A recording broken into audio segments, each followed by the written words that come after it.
4 தொழிலாளர் சட்டங்கள் அமல் மத்திய அரசு அறிவிப்பு. ஸோ இந்த டாபிக் பார்த்தீங்க அப்படின்னா group 1 main syllabus paper 2 social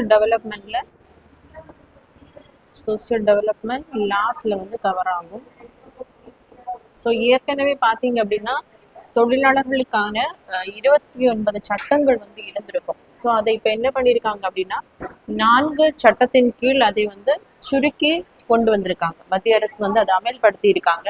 என்னென்ன சட்டங்கள் அப்படின்னு பார்த்தோம் அப்படின்னா ஊதிய விதி 2019, தொழில்துறை தொடர்பு விதி 2020, சமூக பாதுகாப்பு விதி 2020 மற்றும் பணி பாதுகாப்பு, சுகாதார மற்றும் பணிச்சூழல் விதி 2020.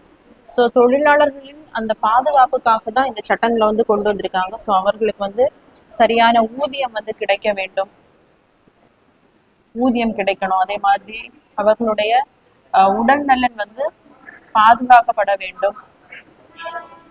அவர்கள் என்ன பண்ணக்கூடாது, சுரண்டலுக்கு வந்து ஆளாக்க கூடாது. அதற்காக தான் இந்த சட்டங்கள் எல்லாமே தொழிலாளர்களுக்காக கொண்டு வரப்பட்டுள்ளது. ஸோ இதுல என்ன புதுசா ஒரு ப்ரொவிஷன்ஸ் ஆட் பண்ணியிருக்காங்க அப்படின்னா முதல் முறையாக உணவு விநியோகம் உள்ளிட்ட துறைகளில் தற்காலிக பணிகளான கிக் தொழில், பிளாட்ஃபார்ம் தொழில் மற்றும் அக்ரேட்டர் இணையவழி விநியோக நிறுவனம்.